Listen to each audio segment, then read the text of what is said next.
Andrés, Gonzalo, María, Nerea. Bueno, por lo que veo ya disculparéis, pero veo que os han informado bien y que os ha llegado bien la comunicación del cambio del aula. Por lo demás, sigue todo igual, ¿vale? Pues nada, Ander, cuando quieras, adelante. Luego nos vemos al final de la clase, ¿vale? Muchas gracias, Daniel. Gracias. Hasta luego. Bueno, ¿qué tal? Hola a todos. Ya por fin la última sesión, digo por fin porque supongo que es lo que estaréis pensando. Por fin acabamos con este tostón de tema de procedimientos de impugnación, etcétera. Sobre todo teniendo en cuenta que solo hay una persona que viene de derecho, así que supongo que para vosotros este módulo habrá sido un poco duro, pero bueno, ya estamos acabando y bueno, voy a, como siempre, pues a vuestra disposición en todas las dudas que podáis tener, pues vamos, que estoy encantado de responderlas, ¿vale? Hoy tenemos que comentar, veo que se están habilitando el micro, si no lo veo mal. Vale, hoy vamos a comentar el tema de la suspensión de los actos tributarios, ¿no? Los actos que vamos a recurrir, ¿vale? Entonces, ¿qué quiere decir suspensión? Pues bueno, todos los actos administrativos son por naturaleza ejecutivos. ¿Qué quiere decir ejecutivos? Que la administración no necesita de un tribunal que ordene al obligado en cuestión la ejecución de esos actos, sino que es la propia administración la que puede realizar acciones tendentes a que los actos se cumplan. En el ámbito tributario, ¿cuál es la mayor expresión de la ejecutividad de un acto?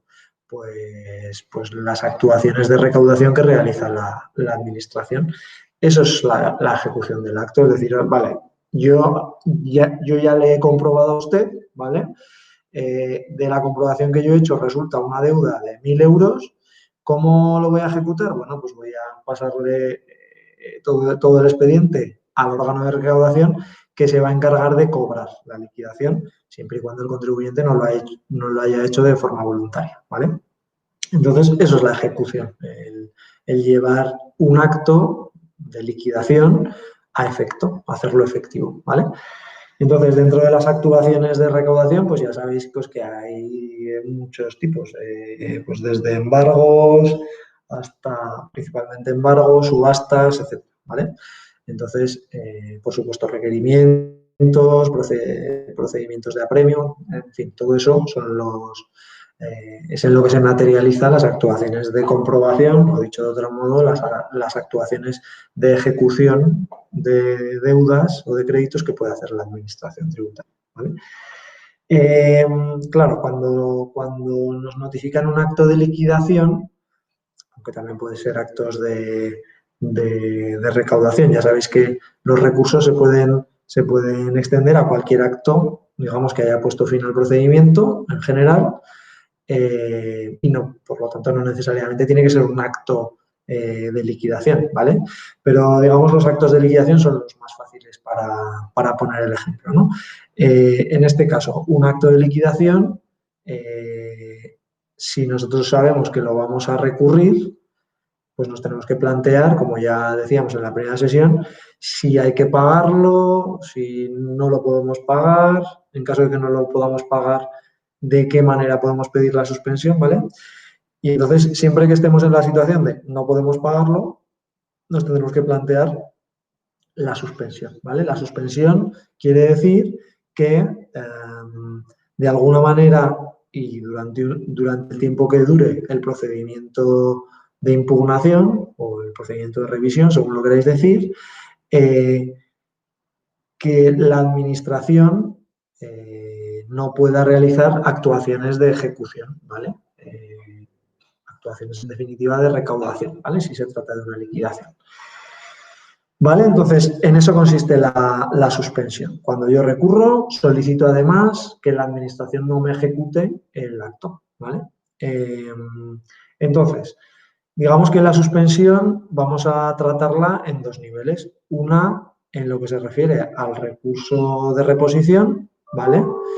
Y otra en lo que se refiere a la reclamación económica administrativa, ¿vale? La suspensión se puede pedir tanto en un recurso como en otro, incluso se puede pedir en el recurso de reposición inicial y si luego vamos a la reclamación económica administrativa, mantener la suspensión en ese caso, ¿vale? Entonces, vamos a ver primero cómo funciona la suspensión en el ámbito del recurso de reposición, ¿vale? Hay que tener en cuenta que los procedimientos en relación con el recurso de reposición y en relación con la reclamación económica administrativa son distintos, hay posibilidades diferentes y, por lo tanto, tener muy en cuenta que las posibilidades que tenga el cliente de pagar o no pueden determinar si es más interesante presentar un recurso de reposición o una reclamación económica administrativa. Si os acordáis, creo que se ha caído alguien. He dejado de ver a alguna persona que estaba conectada. Bueno. Ah, vale, perfecto. Vale, perfecto, vale. Pues os estaba diciendo que en una de las primeras sesiones, yo creo que fue en la segunda, hablábamos de cuándo es conveniente un recurso de reposición, cuándo es conveniente una reclamación económica administrativa y en particular decíamos, pues bueno, que cuando sea interesante dilatar el procedimiento puede ser interesante acudir a un recurso de reposición o cuando tenemos muy claro que el error que ha cometido la administración es flagrante y que nos va a dar la razón, también puede ser interesante el recurso de reposición, etcétera, ¿vale? Uno de los motivos que podemos tener para acudir al recurso de reposición en lugar de a la reclamación económica administrativa o viceversa es el tema de la suspensión. Particularmente cuando tengamos algún problema para realizar el pago, por dificultades financieras o las cuestiones que sean, que normalmente serán estas últimas, ¿no? Normalmente nos vamos a ir a la reclamación económica administrativa porque nos da más posibilidades en cuanto a la solicitud de suspensión del acto que estamos recurriendo, ¿vale? Pero bueno, esto entraremos en detalle a continuación. Venga, el procedimiento de suspensión o las solicitudes de suspensión en el ámbito del recurso de reposición. Lo primero que tenemos que saber, y esto va en línea con lo que ya habíamos dicho, es que los actos administrativos, insisto, esto ya lo hemos contado, pero vuelvo a insistir, los actos administrativos en principio son siempre ejecutivos, ¿vale? Siempre se van a ejecutar, salvo que podamos pedir que no sea así y eso nos lo dirá la norma. Si se puede pedir que no se ejecuten o no, nos lo va a decir la norma, ¿vale? Entonces, ¿esto qué quiere decir? Que la mera presentación de una reclamación económica administrativa o de un recurso de reposición no va a generar ese efecto de suspender la ejecutividad del acto administrativo, ¿vale? ¿Y esto qué quiere decir? Que la suspensión la vamos a tener que pedir, ¿vale? Es decir, no basta con recurrir, el recurso al final lo que dice es, oiga, no estoy de acuerdo con el acto que estoy recurriendo, anúlelo, modifíquelo, etcétera, ¿vale? Además de eso, si no podemos pagar, si no podemos o no nos conviene o no queremos en ese momento, además de pedir en el recurso la anulación del acto o lo que sea, tendremos que pedir la suspensión, ¿vale? Ya sea en el mismo escrito o en otro diferente. Eso ya veremos en función del procedimiento, ¿vale? Por lo tanto, muy importante, no se nos olvide nunca cuando planteemos un recurso el tema de la suspensión, ¿vale? Que el recurso, salvo cuando se trata de sanciones, que lo veremos ahora, el recurso no produce el efecto de suspensión de forma automática. Más cosas. La solicitud de suspensión no es necesario que la formulemos de forma simultánea a la presentación del recurso. Podemos hacerlo de forma simultánea y podemos hacerlo de forma posterior, ¿vale? Pero nunca antes, ¿vale? Porque aunque la interposición de un recurso no genera de forma automática la suspensión del acto que estamos recurriendo, sí que es necesario, es condición sine qua non, que la solicitud de suspensión vaya vinculada a un recurso, ¿vale? Es decir, no se puede pedir la suspensión en ningún caso si no se ha solicitado, si no se ha formulado un recurso contra el acto, ¿vale? O sea, vemos que esto va en dos sentidos. Primero, el recurso no supone la suspensión automática del acto, la suspensión hay que pedirla, pero ojo, que el recurso es necesario para que podamos pedir la suspensión. ¿Me explico? Entonces, vamos a ver un poco más en detalle qué es esto de que podemos pedir la suspensión simultáneamente con el recurso o en un momento posterior. Supongo que del módulo de recaudación sabréis un poco, conoceréis los plazos de pago voluntario de las liquidaciones, ¿vale? Las liquidaciones que nos dicta la Administración. Por si no lo sabéis, os lo recuerdo. Cuando las liquidaciones se notifican o se entienden notificadas, y digo se entienden notificadas porque si recordáis, por ejemplo, las actas de conformidad, las actas que se firman en conformidad, no van a llevar aparejado un acto de resolución del procedimiento, sino que desde que firmas las actas de conformidad se entiende en el plazo de un mes desde esa firma que un acto, digamos, con el mismo contenido que la propuesta de liquidación que se formuló en el acta de conformidad se ha notificado al contribuyente, ¿vale? Es decir, el contenido del acta de conformidad o de la propuesta de liquidación que hay en el acta de conformidad queda elevado a acuerdo de liquidación en el plazo de un mes, salvo que la Administración se desdiga, ¿no? Entonces, ¿qué pasa con eso? Pues los plazos de pago periodo voluntario parten del momento en que se nos notifica o se nos entiende notificada la liquidación, ¿vale? Entonces, si la liquidación se nos notifica o se nos entiende notificada en la primera quincena del mes, ¿vale? Tendremos hasta el día 20 del mes siguiente para realizar el pago en periodo voluntario, ¿vale? Esto supongo que os acordaréis. Que la liquidación de la Administración nos ha sido notificada en la segunda quincena del mes, pues entonces nos iremos al día 5 del segundo mes siguiente, ¿vale? Pongamos un ejemplo. Si nos hubieran notificado el 29 de septiembre una liquidación en concepto de IVA, ¿vale? Tendríamos hasta el día 5 de noviembre para pagarla, ¿vale? ¿Esto qué quiere decir? Esto ahora lo atamos, lo ligamos con lo que os decía de que la solicitud de suspensión puede venir en un momento posterior a la formulación del recurso.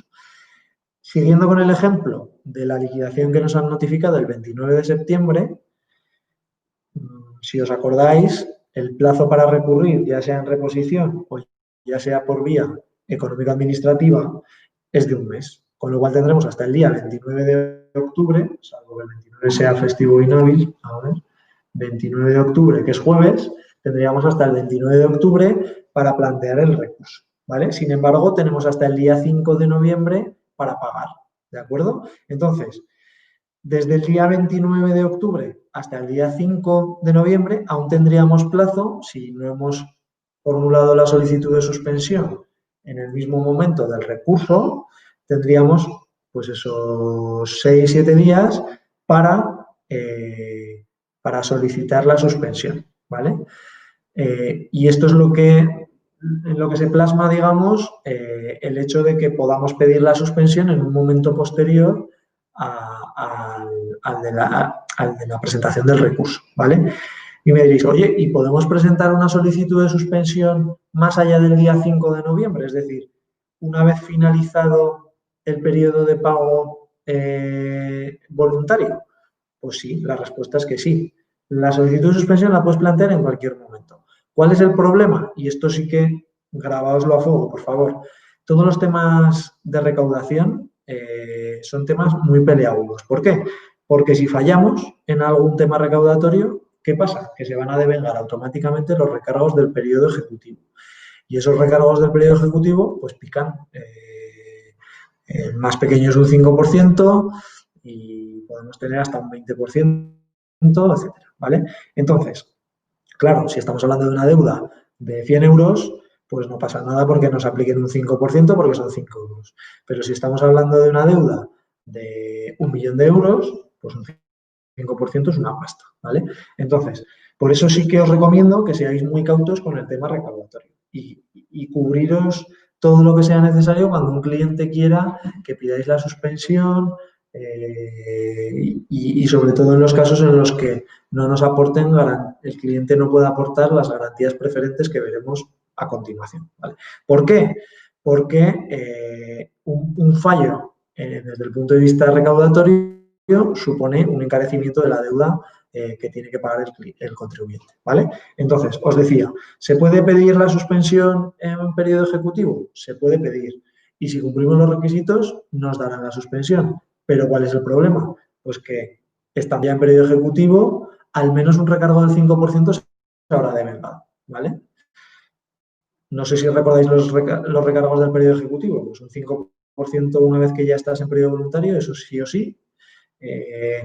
Un 10% desde que te notifican la providencia de apremio y ya una vez que se inician los embargos, podemos estar hablando del 20%, ¿vale? Entonces, desde que se notifica la providencia de apremio tienes un 10%, te dan un plazo para el pago en periodo voluntario y si tampoco cumples el plazo que te da la providencia de apremio para el pago, entonces el recargo se encarece, ¿vale? Que creo que es el 20%, no lo recuerdo de memoria. Entonces, tened en cuenta que si pedimos la solicitud del periodo ejecutivo, pues vamos a tener este recargo y, bueno, eso es una faena. Entonces, si tenemos un procedimiento en el que el contribuyente no tiene dónde caerse muerto, no tiene un clavel y no nos queda otra opción que ir a una solicitud de suspensión en relación con la cual no tenemos mucha fe, por favor, advertir siempre a los clientes o al contribuyente del riesgo de los recargos, ¿vale? Porque ya veremos que además hay situaciones conflictivas en las que no está muy claro si el recargo se devenga o no. Vosotros sed siempre cautos, poneos en lo peor y así el cliente no se llevará ninguna sorpresa, ¿vale? Esto como recomendación. Vale, entonces, más cosas. ¿Ante quién se solicita? A ver, Alejandro Sancho, ¿me quieres decir algo que me ha parecido que estabas intentando escribir varias veces?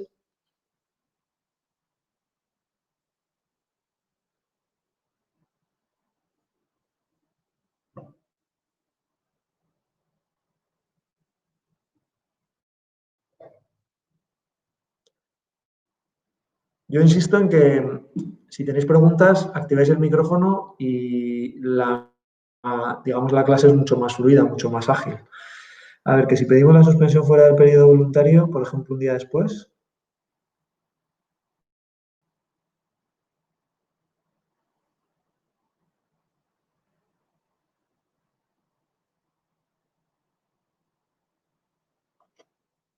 A ver.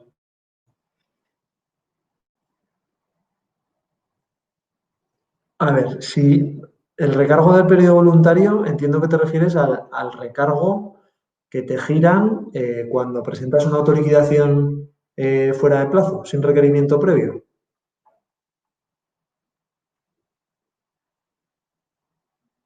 Vale, pensad que normalmente esos recargos vienen porque has presentado una autoliquidación complementaria fuera de plazo y ya tú mismo te has regularizado tu situación, con lo cual además has pagado, te giran el recargo por presentación extemporánea y ya está, normalmente no hay una comprobación detrás. ¿Te pueden comprobar? Sí, te pueden comprobar, pero digamos que eso, una vez que tú presentas tu autoliquidación complementaria, te giran el recargo por presentación extemporánea y ya está, ya no hay más. Por lo tanto, ¿qué quiero decir con esto? Que cuando tú vas a la fase, cuando estás, digamos, en un procedimiento de comprobación, te notifican una liquidación, la administración te notifica una liquidación y te da un plazo para pagar en periodo voluntario, ahí no estamos hablando de recargos, de momento. Estamos hablando de la liquidación, de los intereses y, en su caso, de sanciones, ¿vale? Con lo cual ahí, en principio, no hay recargos. ¿Cuándo se genera el recargo en esas situaciones? Cuando te han dado un periodo voluntario de pago y tú no lo has cumplido. Entonces, ahí sí, una vez que entras en periodo ejecutivo, se te ha pasado el periodo voluntario de pago, entras en periodo ejecutivo y ya sí se devenga un recargo, digamos el recargo de recaudación, ¿vale? Más que el recargo por presentaciones temporáneas. ¿Te ha aclarado la situación con esto, Alejandro? Vale. Ok, entonces, entrando ya en lo que es el procedimiento, ¿ante quién se solicita la suspensión? Recordad que estamos en el procedimiento del recurso de reposición y vamos a solicitar la suspensión. Pues bien, en este caso, la solicitud se presenta ante el órgano que dictó el acto, ¿vale? Además de presentarle el recurso, le presentaremos también la solicitud de suspensión. Y es ese mismo órgano el que va a ser competente para resolver, ¿vale? Con lo cual ya os podéis imaginar que no estamos en un escenario muy halagüeño, porque nos han liquidado, nos han regularizado, vamos a presentar un recurso ante ese mismo órgano que probablemente nos va a rechazar y además le vamos a solicitar que nos suspenda la ejecutividad de la liquidación. Ya os podéis imaginar que no tendrá demasiada predisposición a suspenderlo, siendo que ese propio órgano ha realizado la comprobación y si te ha regularizado, pues pensará que no has hecho muy bien las cosas, ¿no? Entonces, pues bueno, el tema de la suspensión pues también será delicado en esos casos, salvo que, como veremos a continuación, sean supuestos de suspensión automática, que los comentaremos también, ¿vale? Entonces, ¿sí? Hola. Primero de todo, muchas gracias por poner el micrófono. De nada, hombre.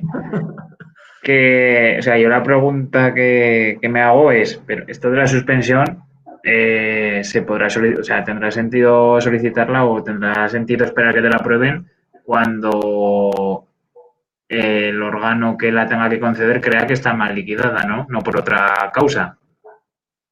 No, o solo porque tiene mal y ya te pueden autorizar a suspenderla. Tú la suspensión no la pides por el hecho de que, quiero decir, tú en la suspensión no tienes que justificar que la liquidación está mal o que no estás de acuerdo por este motivo o por esto. Eso viene en lo que es el recurso. Tú en el recurso planteas todas las alegaciones que tengas frente a la liquidación, ya sean de orden formal o de orden material. En la solicitud de suspensión, lo único que tienes que poner, digamos, tienes que acreditar el cumplimiento de los requisitos que veremos a continuación. Si tú has recurrido por el motivo que has planteado un recurso, por el motivo que sea, bien fundamentado o mal fundamentado, y además presentas una solicitud de suspensión cumpliendo los requisitos que os comentaré ahora, ya está. A la hora de analizar la suspensión, se analizarán todos los requisitos que yo os contaré, ¿vale? Pero no se entrará a valorar si el recurso está bien fundamentado o no. Pensad que primero lo primero que se resolverá, es decir, no se resuelve de forma acumulativa el recurso y la solicitud de suspensión. Lo primero que se va a resolver siempre es la solicitud de suspensión. Y además eso es de forma más o menos rápida. Y el recurso, siendo recurso de reposición, no tarda tanto como la reclamación económica administrativa, pero lo normal es que el recurso se resuelva bastante más tarde que la solicitud de suspensión, ¿vale? No sé si con esto contesto a tu pregunta. Vale, o sea que como dijiste que lo normal sería que no lo aceptara, entendía que era porque tendría que suspenderse en el caso de que no hubiera sido correcta o que se pensara que no era correcta. Primero vendrá la solicitud de suspensión y te la resolverán. Y además, si estamos en supuestos de suspensión automática, tampoco a la administración no le quedará mucha opción más que suspenderlo, ¿vale? Además, pensad que en el ámbito de recursos de reposición el procedimiento no va a durar mucho. Los recursos de reposición tampoco tardan mucho en resolverse. A veces sí que es posible que se extiendan más allá del mes que tiene la administración para resolver, pero tampoco se debería ir mucho más allá, ¿vale? Entonces, claro, estamos hablando de un periodo de suspensión pequeñito. Sin embargo, en la reclamación económica administrativa ya sí que es mucho más importante el tema de la suspensión, porque ahí sí que vamos a estar 2, 3, 4 años esperando a que resuelva, ¿vale? Y si te aceptan la suspensión por la causa que sea de la que veamos ahora y luego resulta que no te dan la razón con el recurso, tendrías que pagar los recargos, digamos, en periodo ejecutivo por haber pedido una suspensión que luego el recurso que iba detrás no se ha aceptado o no. O si está suspendido y ya no pagarías nunca un recargo en ejecutivo. A ver, esas preguntas, digamos que entran dentro de lo que voy a explicar a continuación. Entonces, si te parece, os explico vale, lo que vale. es el procedimiento, qué efectos tiene la solicitud, cuándo se acepta, cuándo se rechaza, cuándo se acepta el recurso, cuándo se rechaza. Os explico un poco las consecuencias que tiene cada cosa y si os quedan dudas, las vemos. ¿Te parece? Vale. Venga, pues sigo con Gracias. esto y si al finalizar la explicación te quedan dudas, me preguntas sin problemas, ¿vale? Venga, entonces, continuamos. Decía que la solicitud se presenta ante el órgano que dictó el acto, ¿vale? Si os acordáis del ejemplo del otro día, teníamos a la Dependencia de Gestión de Aragón, pues el recurso de reposición lo presentaremos ante la Dependencia de Gestión, ante la Delegación Especial de Aragón, Dependencia de Gestión o Unidad de Gestión, y la solicitud de suspensión también tendrá que venir ante ese órgano, ¿vale? Además, ese órgano resolverá las dos cosas. Por orden de importancia, lo que debería resolver antes es la solicitud de suspensión, más que de importancia por criterio temporal o por criterio de inmediatez, digamos, en los efectos. Entonces, primero debería resolver la solicitud de suspensión y luego debería resolver el recurso, ¿vale? Cuando presentemos la solicitud, es muy importante que en los casos que proceda incorporemos el documento de la garantía, ¿vale? Si presentamos una solicitud de suspensión y nos dejamos la garantía, cuando ello sea exigible, es un problema muy grave, ¿vale? Entonces esto no se nos puede olvidar. ¿Por qué? Porque si presentas la solicitud de suspensión sin la garantía cuando es obligatorio aportarla, lo que la Administración puede hacer es entender que digamos, tener la solicitud de suspensión por no puesta. O dicho de otra manera, inadmitirla, hacer como si no se hubiese formulado nunca. Y esto, en el 99% de los casos, nos va a situar automáticamente en la fase ejecutiva, digamos, ya después del periodo voluntario de pago, lo cual automáticamente también determinará el devengo de intereses, o sea, de recargos de apremio, ¿vale? Entonces, esto, grabadoslo a fuego también, cuando sea preceptivo aportar una garantía, aportémosla siempre con el escrito de solicitud de suspensión. Si no, tendremos un problema, ¿vale? Más cosas. Como os decía, la solicitud de suspensión no se puede formular si no hay un recurso previo al que vaya vinculada. En este caso, como estamos hablando del recurso de reposición, si no hay un recurso de reposición al que venga vinculada la solicitud de suspensión, pues esta se tendrá por no puesta, ¿vale? Con lo cual, es importante también, cuando formulemos la solicitud, justificar que hemos recurrido en un momento previo o incluso en un momento simultáneo y dar datos en cuanto al recurso formulado, ¿vale? Para que la Administración tenga perfectamente identificado el recurso y no nos eche atrás la solicitud por el simple hecho de que no hemos recurrido, ¿vale? ¿Qué puede pasar con la solicitud de suspensión? Pues que la Administración aprecie que hay defectos. Defectos desde los que ya comentamos en su día, pues por ejemplo que no hemos acreditado la representación, hasta, pues bueno, en fin, cualquier otro defecto que pueda haber. Insisto, cuando la Administración aprecie que hay defectos, lo normal es que nos notifique esos defectos y nos dé un plazo para subsanar, ¿vale? Pero ojo, vuelvo a insistir, que esto no siempre va a suceder. Entonces, hagamos todo lo posible para que las solicitudes de suspensión sean siempre impecables, ¿vale? Porque a veces nos darán plazo para subsanar los defectos y otras veces, como en el caso de la falta de aportación de la garantía, la Administración puede entender directamente que ese vicio es tan grave que se inadmite la solicitud y entramos directamente en periodo ejecutivo, ¿vale? Entraremos en periodo ejecutivo si lógicamente lógicamente se ha superado el plazo de pago en periodo voluntario, ¿vale? Entonces, cuando nosotros hemos formulado una solicitud de suspensión y la Administración nos dice que esa solicitud de suspensión adolece de algún defecto, nos va a dar un plazo para subsanar ese defecto. Si nosotros subsanamos el defecto en plazo, no pasa nada porque la suspensión nos la concederán desde el mismo momento en que nosotros formulamos la solicitud. ¿Eso qué quiere decir? Que si nosotros formulamos la solicitud en periodo voluntario de pago, no habremos entrado en ningún caso en periodo ejecutivo y por lo tanto no se habrán devengado los recargos de apremio, ¿vale?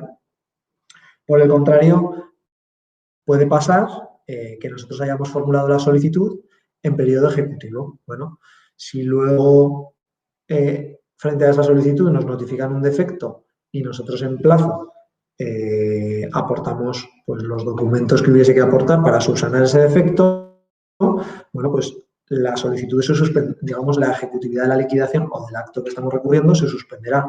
Pero ojo, que cuando recobre vida, digamos, ese acto, siempre y cuando después del recurso no se haya anulado, volveremos, digamos, a la fase ejecutiva, ¿vale? Porque si ya pedimos la suspensión en fase ejecutiva, pues volveremos a la fase ejecutiva una vez que el acto administrativo recobre su ejecutividad, ¿vale?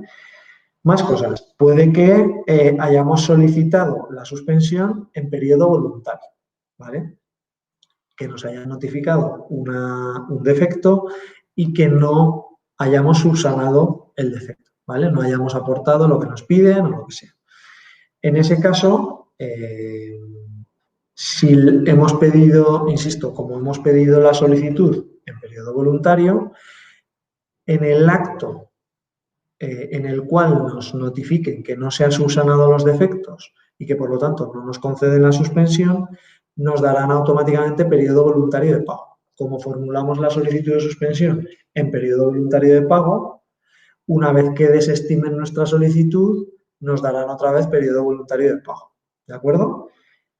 Por el contrario, si nosotros hemos formulado la solicitud de suspensión ya en periodo ejecutivo, nos requieren para subsanar un defecto y no conseguimos aportar la documentación necesaria para que ese defecto se entienda subsanado, cuando la Administración nos notifique la desestimación de la solicitud de suspensión, entraremos directamente ya en periodo ejecutivo. Sin solución de continuidad, no necesitará ninguna notificación particular para decirnos que estamos en periodo ejecutivo, ¿vale? ¿Hasta aquí se entiende todo? ¿Dudas? ¿Preguntas? ¿Quejas? Vale, genial. Vale, entonces, explicamos ahora los tipos de suspensión que tenemos, ¿vale? Porque en el ámbito del recurso de reposición tenemos supuestos de suspensión automática y tenemos supuestos de suspensión no automática. ¿Cuáles son los supuestos de suspensión automática? Básicamente hay dos. Uno es cuando se aportan con la solicitud de suspensión garantías preferentes, y ahora os explicaré qué es esto de las garantías preferentes. Y el segundo caso es cuando se presenta un recurso contra un acto sancionador, ¿vale? Si estamos hablando de un recurso contra un acto sancionador, la suspensión de la ejecutividad de ese acto sancionador se produce de forma automática, ¿vale? Volvemos al supuesto de las garantías preferentes. Decía que cuando aportamos con la solicitud de suspensión garantías preferentes, la suspensión se produce de forma automática. ¿Cuáles son estas garantías preferentes? Pues las garantías preferentes básicamente son de 4 tipos, ¿vale? Y estas sí que las marca la ley y de aquí no te puedes salir, ¿vale? Si quieres la suspensión automática por esta vía, te tienes que atener a lo que dice la norma, que son concretamente estos 4 supuestos que os voy a decir ahora. Número 1, aval o fianza solidaria de entidad de crédito o sociedad de garantía recíproca, ¿vale?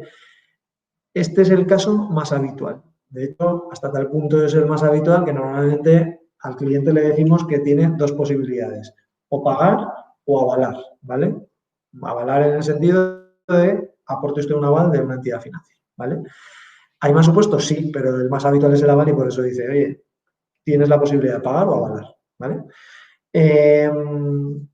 ¿Qué más supuestos hay?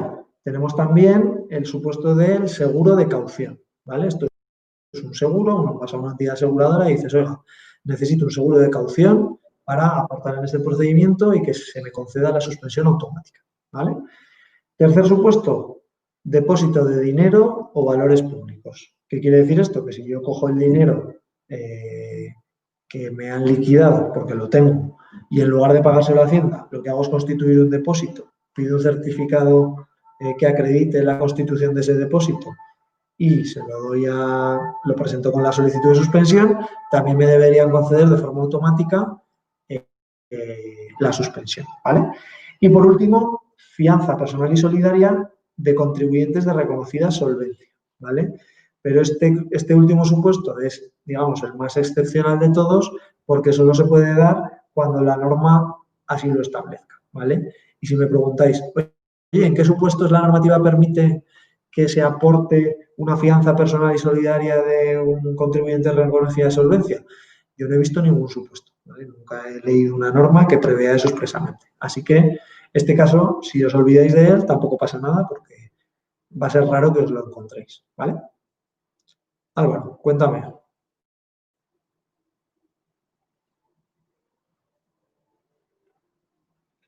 El depósito tendrá que ser indisponible. Correcto, sí, tiene que ser un depósito, digamos, bloqueado para los efectos de la suspensión, ¿vale?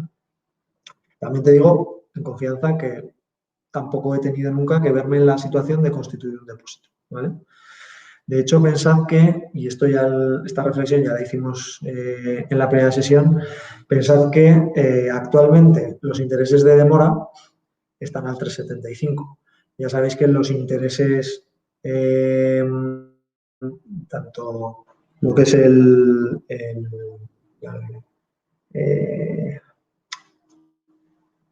los intereses variables que están siempre indexados al Euribor, el MIBOR, hay una serie de índices, los tipos de interés están muy bajos, ¿vale? Entonces es muy difícil que te salga mejor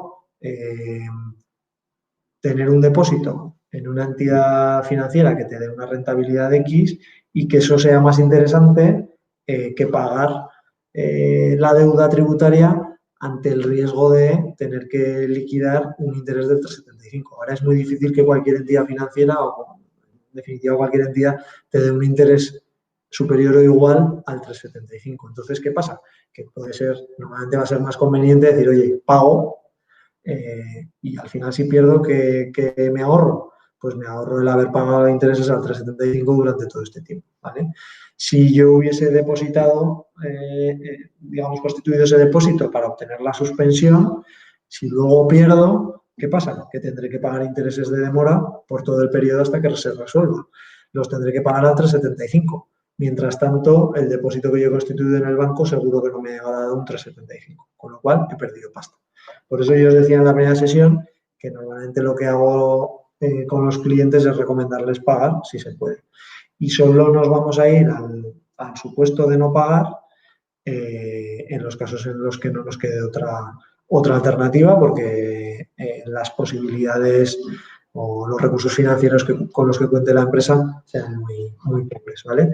Fijaos, incluso lo que os digo, podría merecer la pena incluso pedir financiación para el pago de la deuda, siempre y cuando el cliente pueda obtener financiación, porque normalmente la financiación, en función de las condiciones o digamos de las garantías que podamos ofrecer a la entidad financiera, la financiación nos la van a dar a un tipo mucho más bajo que el 3,75. Igual no mucho más bajo, pero sí más bajo, ¿vale? Entonces, para que veáis que estos temas, pues hay que planteárselos y que además, pues normalmente siempre interesa pagar y ya al menos detienes el devengo de intereses de demora al 3,75, ¿vale? Vale, entonces esos son los 4 tipos de garantías que nos permiten obtener la suspensión de forma automática. Si aportamos esas garantías con la solicitud de suspensión, la suspensión se debería producir de forma automática, salvo que las garantías que estemos aportando no cumplan alguno de los requisitos que tienen que cumplir, ¿vale? Hemos visto entonces los supuestos de suspensión automática, ¿de acuerdo? Y ahora nos faltarían el supuesto, que es un supuesto único en el recurso de reposición, de suspensión no automática, ¿vale? ¿Qué supuesto es ese? El supuesto en el que se produzca en el acto que nos han notificado y que queremos recurrir, pues un error aritmético, material o de hecho, ¿vale? ¿Qué son errores aritméticos, materiales o de hecho? Pues digamos errores muy evidentes de cálculo o de un error en la transcripción de la liquidación, de las cuantías. Imaginaos que, por ejemplo, error aritmético. Me liquidan IVA y me dicen, oiga, usted debería haber repercutido IVA por esta operación. La base imponible de la operación sobre la que debería usted haber repercutido son 1.000 y el tipo aplicable es el 21, con lo cual yo le liquido 300 euros. Pues hombre, ahí hay un error aritmético evidente. 1.000 por el tipo del IVA, que es 21, 210. Y sin embargo me ha liquidado 300, ¿vale? Ese sería un ejemplo. ¿Es habitual encontrarse esto? No, no es habitual, pero nos lo podemos encontrar. Entonces, que sepamos que cuando se dan este tipo de situaciones, pues podemos pedir la suspensión. ¿Y por qué no es automática? Porque nosotros tendremos que invocar en esa solicitud de suspensión la existencia de un error aritmético material o de hecho, y la administración, y aquí es donde viene la importancia de lo que os decía, que es el que va a resolver esa solicitud, el mismo órgano que dictó el acto recurrido, pues bueno, ese órgano va a evaluar si lo que tú dices que es un error aritmético material o de hecho, efectivamente lo es, ¿vale? Si valora que no lo es, te va a denegar la solicitud de suspensión, ¿vale? Mientras que si entiende que sí que lo hay, pues nos dirá, oye, pues adelante le concedo la suspensión, ¿de acuerdo? Cuando nosotros solicitamos la suspensión y ofrecemos una garantía, hay una cosa relevante a tener en cuenta que es el importe de la garantía que tenemos que ofrecer. Porque lo fácil es decir, bueno, pues si la deuda que me han liquidado es de 1.000, pues yo simplemente tengo que garantizar 1.000. Eso no es correcto, ¿vale? ¿Por qué? Porque la norma nos dice que la garantía que tenemos que ofrecer no solo es de la cuota liquidada por la administración, sino que además tiene que incluir los intereses de demora.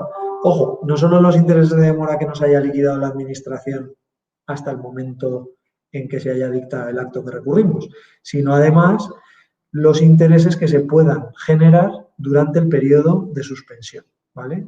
Periodo de suspensión que coincidirá con el periodo en que tarde en resolverse el recurso, ¿vale?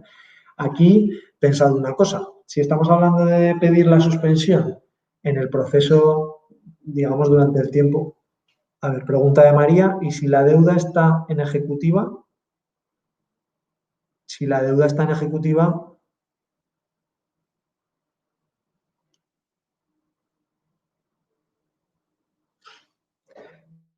tiene que cubrir también el recargo de apremio, ¿no? Correcto, correcto. Ahora estaba hablando, digamos, del impacto que tiene los intereses de demora y de qué forma se tienen que cubrir. Y, por supuesto, el recargo de apremio, todos los recargos que se puedan generar en el momento de la, digamos, en el momento de la suspensión o en un momento posterior, hay que cubrirlos, ¿vale? Hasta tal punto que la norma te exige cubrir el recargo de apremio máximo, ¿vale? ¿Eso qué quiere decir? Que incrementaremos la deuda en un 20% del recargo más los intereses de demora. Correcto. No, no hay intereses. Es decir, ¿qué tienes que garantizar? La cuota que te haya liquidado la administración, por un lado. Luego, los intereses que se puedan devengar como consecuencia de la suspensión. ¿Esto cómo se calcula? Pues pensad que si estamos en el ámbito del recurso de reposición, la administración tiene un mes para resolver.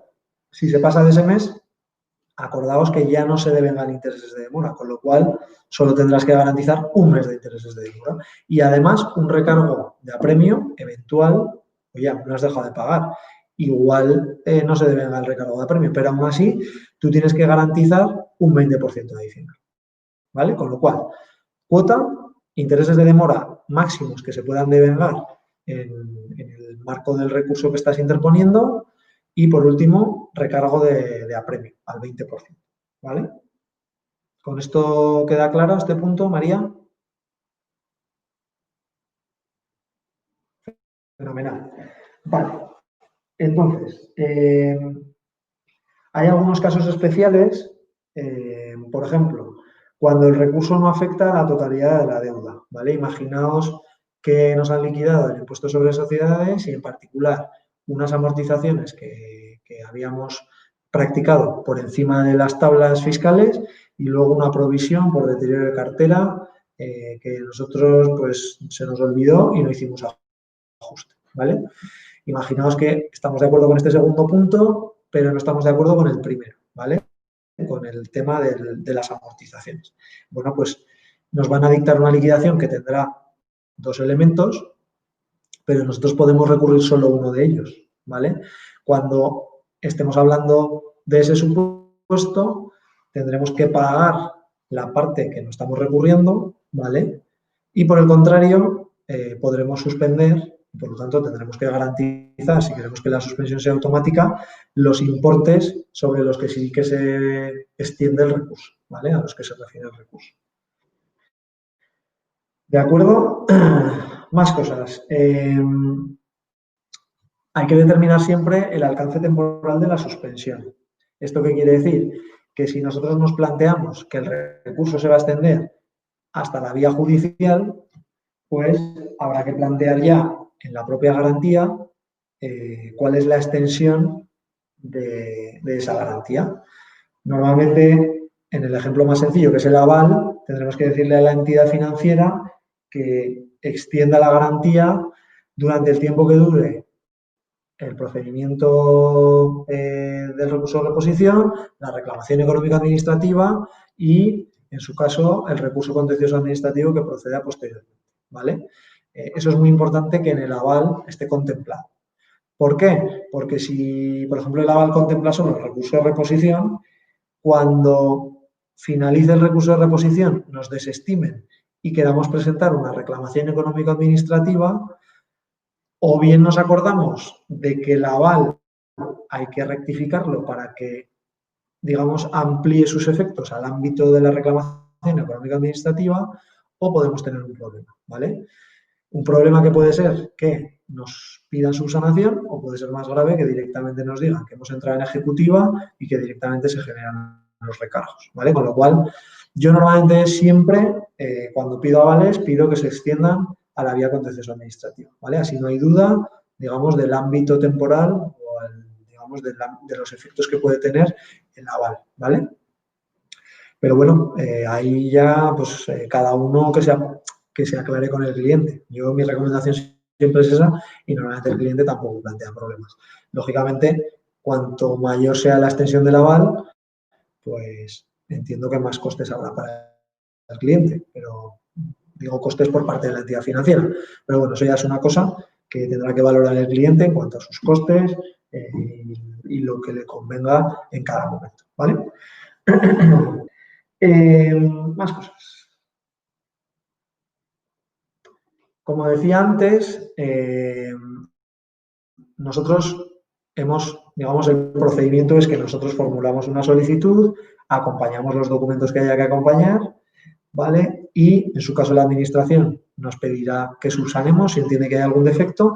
¿Y cuál es el último paso de la tramitación de la suspensión, de la solicitud de suspensión? Pues la resolución, ¿vale? La administración resolverá o bien inadmitirá, y este es el peor escenario, inadmitirá nuestra solicitud, bien la estimará o bien la denegará. La inadmite, ya os he dicho que si en el momento de la notificación de la inadmisión estamos ya más allá del periodo voluntario que nos dieron para pagar, habremos entrado en periodo ejecutivo, ¿vale? Si nos lo estiman, pues si nos lo estiman, ningún problema. Tendremos suspensión de la ejecutividad de la liquidación hasta que se resuelva el recurso. Y ojo, si se resuelve el recurso, recurrimos frente a la resolución del recurso y las garantías que ofrecimos en su momento se extienden también al nuevo recurso que vamos a plantear, pues no hay ningún problema. La suspensión se mantiene, ¿vale?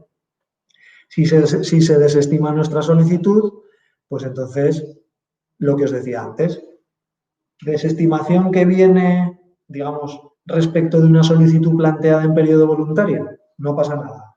Nos van a dar otro periodo voluntario de pago, ¿vale? Desestimación que se refiere a una solicitud que se planteó en periodo ejecutivo, pues con la desestimación se abre de nuevo el periodo ejecutivo. ¿De acuerdo? ¿Dudas?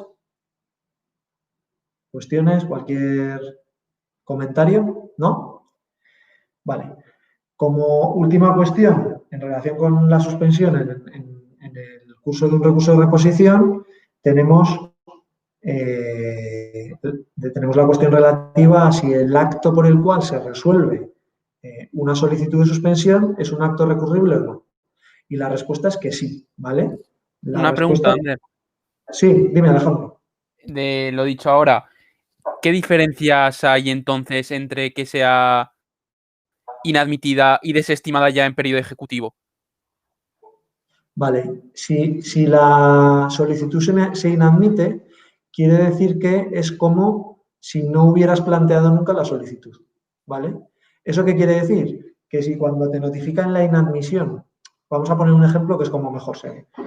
Volvemos al ejemplo de antes. Nos han notificado una liquidación de IVA el 29 de septiembre.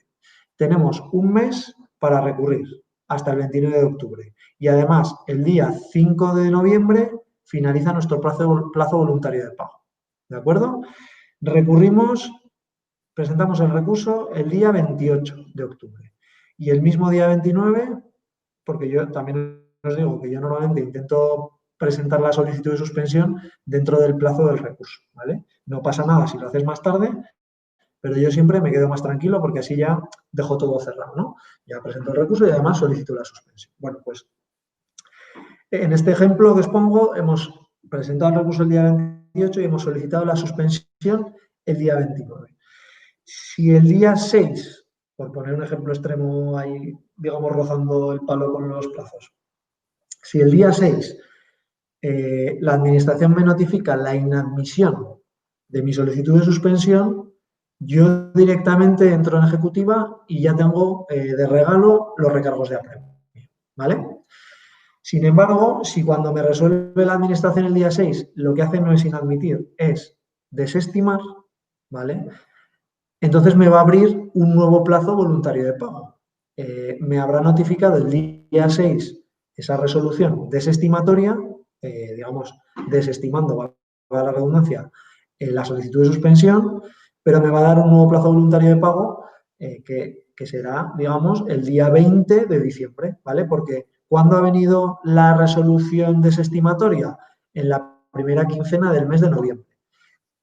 ¿Cuál es el plazo voluntario de pago en estos casos? Cuando me notifican la resolución en la primera quincena del mes, el día 20 del mes siguiente, ¿vale? Con lo cual, primera quincena de noviembre, pues hasta el día 20 de diciembre. ¿Se entiende el ejemplo?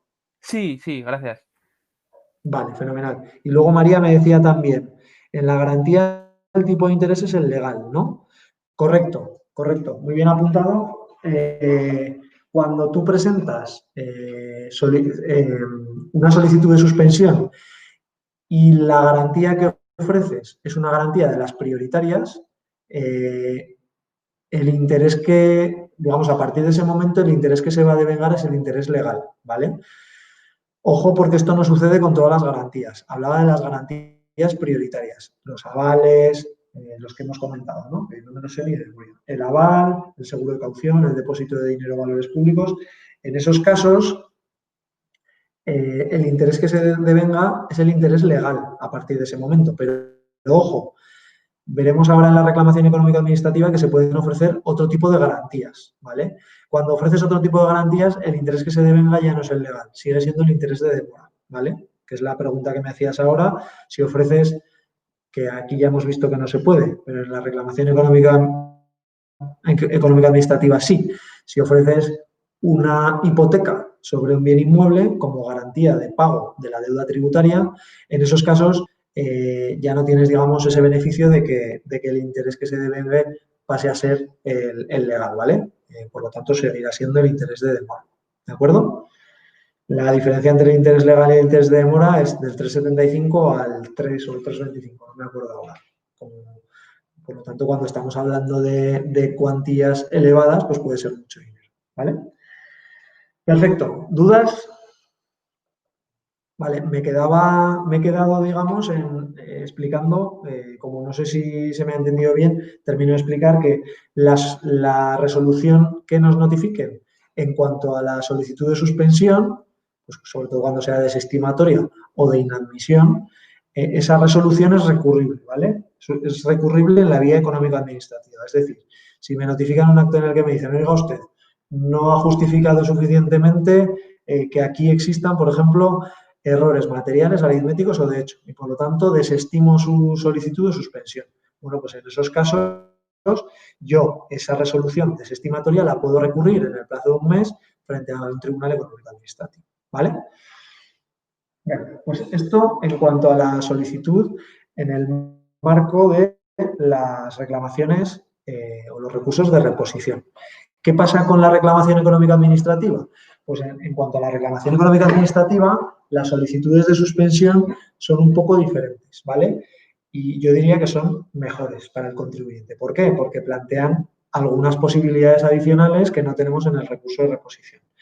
Por eso os decía antes que a veces puede interesar la reclamación económica administrativa frente al recurso de reposición, no por cuestiones de fondo o por cuestiones estratégicas de si voy a tener más opciones o no, o si me interesa retrasar o no, sino por cuestiones recaudatorias. Oye, es que no puedo pagar, tampoco puedo ofrecer un aval y lo único que tengo es este inmueble que puedo ofrecer en garantía. Bueno, pues en ese caso es que el recurso de reposición no es una opción, porque no voy a poder obtener la suspensión, no voy a poder pagar y directamente voy a entrar en ejecutiva, ¿vale? Con el encarecimiento del 5% adicional que os contaba antes, 5% o 10 o 20, ¿vale? En ese caso me iré a una reclamación económica administrativa que al menos me da la posibilidad de ofrecer el inmueble en garantía y, por lo tanto, obtener la suspensión por esa vía, ¿vale? Evitándome el recargo del premio. Vale, entonces, este es uno de los puntos que quería comentar, pero bueno, vamos a ver más en detalle todo lo que tiene que ver con la reclamación, con la suspensión en el marco de una reclamación económica administrativa. De nuevo, como decíamos en el recurso de reposición, el hecho de que planteemos una reclamación económica administrativa no determina per se que se suspenda automáticamente la ejecutividad del acto que estamos recurriendo, ¿vale? Tendremos que formular una solicitud de suspensión. O formulamos una solicitud de suspensión expresa o bien mantenemos el efecto suspensivo que hemos obtenido en la vía de reposición, ¿vale? Es decir, también se puede obtener o mantener la suspensión, o dicho de otra manera, no hace falta plantear una nueva solicitud de suspensión si en la vía de reposición hemos pedido la suspensión, nos la han concedido, recurrimos en vía económica administrativa y las garantías que hemos ofrecido que nos han aceptado, pues mantienen su vigencia, ¿vale? En esos casos no es necesario. ¿Cuándo sí es necesario solicitar la suspensión? Pues cuando no hemos interpuesto recurso de reposición, por el motivo que sea, hemos pensado que el recurso de reposición no era interesante y nos hemos ido directamente a la reclamación económica administrativa. Pues en ese caso, lógicamente, ya no hemos podido pedir suspensión anteriormente, con lo cual, si queremos la suspensión, habrá que pedirla expresamente, ¿vale? ¿En qué otros casos tendremos que pedir la suspensión de forma expresa? Pues en aquellos casos en los que hayamos planteado un recurso de reposición, pero en ese recurso de reposición no hemos pedido la suspensión, ¿vale? Claro, en ese caso ya os podréis imaginar que estaremos en ejecutiva, etcétera, etcétera, ¿vale? Pero ello no nos impide pedir la suspensión en cualquier momento, ¿vale? Si cumplimos los requisitos, nos la deberían conceder. Entonces, esos son los dos casos en los que habrá que pedir la suspensión de forma expresa, ¿vale? En todos los demás, no. ¿En qué momento puede solicitarse la suspensión? Pues como en el caso del recurso de reposición, o bien de forma simultánea al momento de plantear la reclamación económica administrativa, o bien de forma posterior, ¿vale? Y de forma posterior sucede exactamente lo mismo que con el recurso de reposición. Yo la puedo pedir en periodo voluntario de pago, ¿vale? O la puedo pedir en periodo ejecutivo, ¿vale? Con los efectos que ya hemos comentado antes, que son similares a los del recurso de reposición. Vale, aquí, como sucedía en el recurso de reposición, también hay unos supuestos de suspensión automática y unos supuestos de suspensión no automática, ¿vale? Digamos que los supuestos de suspensión automática y no automática que tenemos en el recurso de reposición existen también todos ellos en la vía económica administrativa. Y digamos que en esa vía, en la vía económica administrativa, lo que tenemos son, en todo caso, posibilidades adicionales, ¿vale? Es decir, no hay ningún caso que tengamos en el recurso de reposición, ninguna posibilidad que exista con el recurso de reposición que no exista en la reclamación económica administrativa. Por lo tanto, desde el punto de vista de la suspensión, la reclamación económica administrativa siempre y en todo caso nos ofrece más posibilidades, ¿vale? Además de todas las del recurso de reposición, posibilidades adicionales que pasamos a comentar. Primera posibilidad, si os parece, el tema de las garantías preferentes, como ya lo hemos comentado, y en este caso es igual, lo dejamos a un lado. El tema de justificar que hay errores de hecho, digamos, aritméticos, materiales o de hecho, lo dejamos también a un lado. Y también dejamos a un lado el tema de los recursos contra la sanción, contra los actos sancionadores, que también hemos dicho que plantean la suspensión automática. Todas esas posibilidades existen también. ¿Y cuáles son las posibilidades adicionales? Bueno, pues desde el punto de vista de la suspensión automática no hay ninguna opción adicional. Las posibilidades adicionales vienen en los casos de suspensión no automática. ¿Qué supuestos son esos? Bueno, pues los supuestos son los siguientes. Primero, garantías distintas de las preferentes, ¿vale? Hablábamos antes en el recurso de reposición que se pueden presentar garantías preferentes que determinan la suspensión automática, ¿vale? Como decía, en la vía económica administrativa también puedes presentar esas garantías y también determinan la suspensión automática, pero además puedes presentar otras garantías, ¿vale? Estas garantías, que yo las llamo garantías no preferentes, no determinan la suspensión automática. ¿Por qué? Porque la administración va a valorar su suficiencia, va a determinar si es una garantía que cubre suficientemente, de acuerdo con su valoración, su condición, su naturaleza, si es una garantía que cubre suficientemente el importe de la deuda, de los intereses de demora y los recargos, ¿vale? Eso es lo que se valora. Y una vez que se valora, si se valora positivamente, pues nos concederán la suspensión. Si se valora negativamente, nos la desestimarán, ¿vale? Entonces, me diréis, oye, ¿y cuáles son estas garantías no preferentes? Pues en realidad, cualquiera que se os ocurra, cualquier bien, derecho que se pueda ofrecer en garantía, si es suficiente, si la administración lo estima suficiente, pues lo aceptará. Si la administración lo estima insuficiente, pues no lo aceptará. Pero bueno, os puedo poner algunos ejemplos. Por ejemplo, una hipoteca, que es el ejemplo que acabamos de ver. Una prenda sobre valores mobiliarios, pues, sobre acciones, sobre fondos de inversión, etc. Eso además son casos sencillos porque unas acciones cotizadas, unos fondos de inversión tienen una valoración objetiva, ¿vale? Si esa valoración objetiva cubre el importe de la deuda, los intereses de demora y los recargos, pues ya está, asunto resuelto, ¿vale? Sin embargo, hay otros bienes como los inmuebles cuya valoración no está tan clara, ¿vale? Digamos, es más subjetiva, no es que sea subjetiva, se puede objetivizar, se pueden hacer tasaciones, pero bueno, ya es un poco más, digamos, es más amplia la posibilidad de valoración porque un tasador te puede dar un valor y otro tasador te puede dar un valor muy diferente, ¿vale?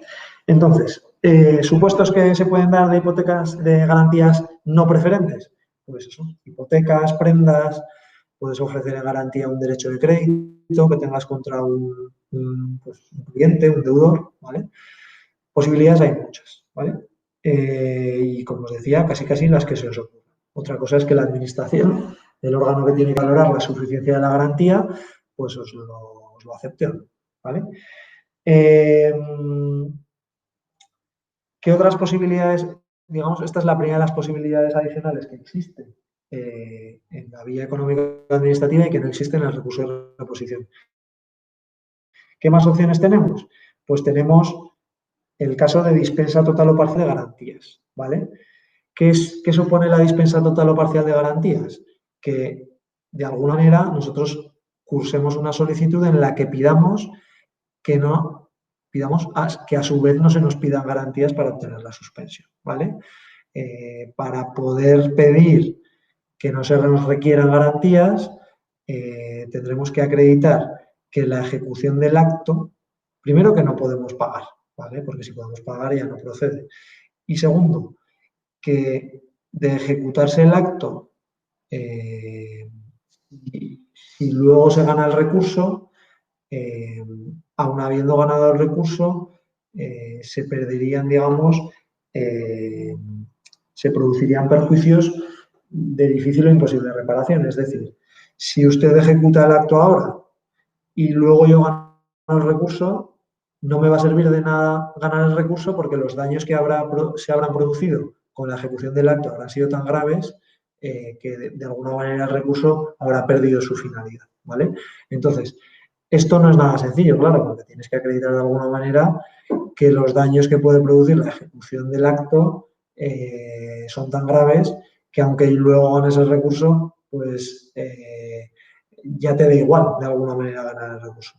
Y me diréis, oye, ¿qué ejemplos se te ocurren? Pues bueno, si puedes acreditar que la empresa, en caso de ejecución del acto, se va a pique, que, digamos, tienes que cerrar, tienes que echar la persiana y que luego ganar ya no te permite volver a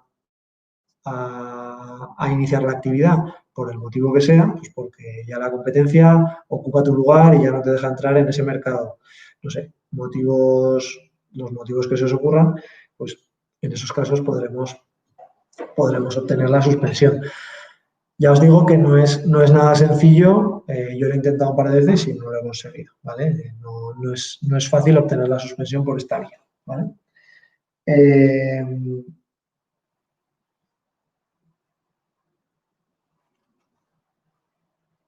Vale, entonces principalmente estos son los supuestos adicionales. Por un lado, la posibilidad de ofrecer garantías distintas de las preferentes y en segundo lugar, la posibilidad de pedir la dispensa total o parcial de garantías alegando perjuicios de difícil o imposible reparación en caso de ejecución de la ley, ¿vale? ¿Se entiende hasta aquí? ¿Dudas? ¿Ninguna duda? ¿Ningún comentario? Bueno.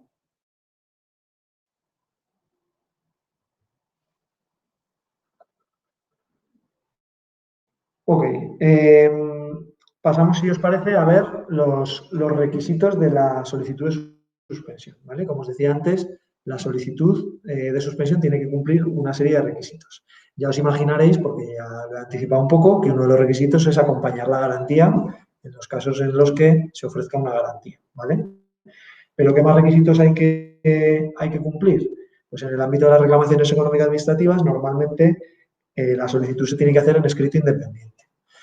Yo también la he planteado en el mismo escrito que formuló el recurso, no ha pasado nada.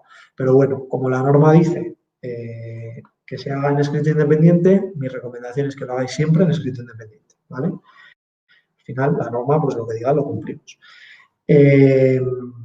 Salvo que no haya otra posibilidad, ¿vale? ¿Qué más? ¿Qué más tiene que incorporar nuestro escrito? Tiene que incorporar la copia de la reclamación económico-administrativa, ¿vale? Como os decía, la solicitud de suspensión tiene que ir siempre de la mano de un recurso, en este caso una reclamación económico-administrativa. Bueno, pues con la solicitud de suspensión tendremos que acompañar la copia de la reclamación económico-administrativa presentada, ¿vale? Para acreditar que el recurso se ha presentado y que el recurso se refiere a esta solicitud de suspensión, ¿vale? Más cosas, lo que os decía, incluir la garantía o los documentos que procedan. Cuando estamos hablando de la garantía preferente, pues simplemente acompañar el documento en el que se formaliza esa garantía. Pues si es un aval, el documento del aval. Si es un certificado, un seguro de caución, pues digamos, la póliza del seguro de caución, ¿vale? Si son otras garantías lo que ofrecemos, entonces los requisitos se endurecen un poco, ¿vale? Imaginaos que es un inmueble. Si es un inmueble, lo primero que tienes que hacer es justificar que no has podido obtener las garantías preferentes, ¿vale? Es decir, hasta tal punto la norma prefiere que aportes un aval que para el caso de que quieras aportar otras garantías, te pide que acredites primero que no has podido obtener un aval, ¿vale? Un aval o cualquiera otra de las. ¿Cómo se justifica esto? Pues normalmente lo que se hace es pedir un par de avales a un par de entidades financieras distintas. Normalmente conviene que sean entidades con las que trabajas habitualmente. Y entonces, la denegación de estos avales, de la concesión de estos avales, las dos denegaciones las presentas junto con el escrito, ¿vale? De esta forma, acreditarías el primero de los puntos, que es la imposibilidad de aportar las garantías preferentes, ¿vale? Segundo punto, justificar en el escrito la naturaleza y características de las garantías que ofreces, las garantías alternativas que estás ofreciendo, ¿vale? Esto simplemente es una descripción, pues si es un inmueble, pues el inmueble en la calle tal, inscrito en el registro de la propiedad en el tomo tal, no sé qué, no sé cuántos, del registro de la propiedad de Zaragoza, no sé qué. Una descripción. Un inmueble es una vivienda de no sé cuántos metros cuadrados, se describe un poco la garantía que estás ofreciendo, ¿vale? ¿Qué más cosas hay que decir? Pues describir, insisto, los bienes, de qué tipo de garantía estamos hablando también, o sea, no solo describir los bienes sobre los que se extiende la garantía, sino decir qué tipo de garantía es. Pues es una hipoteca, es una prenda, es una anticrisis, es otro tipo de garantía. En fin, decir la naturaleza de la garantía que ofreces y describir el bien sobre el que se extiende esa garantía, ¿vale? Y por último, hay que justificar el valor de la garantía. ¿Y cómo se justifica el valor de la garantía? Pues necesariamente habrá que aportar una tasación, ¿vale? Una tasación de un experto independiente que le permita a la administración hacerse una idea del valor que tiene y si ese valor puede cubrir tanto la cuota como los intereses de demora como los recargos, ¿vale? Eso es los requisitos que hay que cumplir cuando estamos hablando de ofrecimiento de otras garantías distintas de las preferentes, ¿vale? Cuando la solicitud está basada, digamos, cuando la solicitud se realiza con dispensa total o parcial de garantías y está basada en la posible producción de perjuicios de difícil o imposible reparación, en esos casos lo único que hay que cumplir, además de presentar el escrito, es que en ese escrito se justifique el porqué de esos posibles perjuicios de imposible o difícil reparación, ¿vale? Y cuando se trata de un error aritmético, material o de hecho, pues basta con justificar el error, ¿vale? O sea que en esos casos es más sencillo. Lógicamente, en estos casos, en todos estos que no suponen la aportación de las garantías preferentes, pues como os decía antes, hay que justificar el por qué no hemos podido obtener esas garantías, ¿vale? ¿Dudas hasta aquí? ¿Ninguna? Vale. Hay que saber también que la garantía queda a disposición del órgano de recaudación, ¿vale? ¿Eso qué quiere decir? Que si yo ofrezco un aval en garantía y lo acompaño con el escrito de solicitud de suspensión, el aval se va a quedar en recaudación. Y luego, cuando yo tenga que recuperarlo, una vez imaginaos que yo he ganado el recurso, la resolución estimatoria de bien firme, yo tendré que ir a pedir el aval a recaudación para devolverlo al banco y que, digamos, me dejen de cobrar intereses, ¿vale? Entonces, que sepáis que la garantía siempre se queda en poder del órgano de recaudación, ¿vale? Más cosas.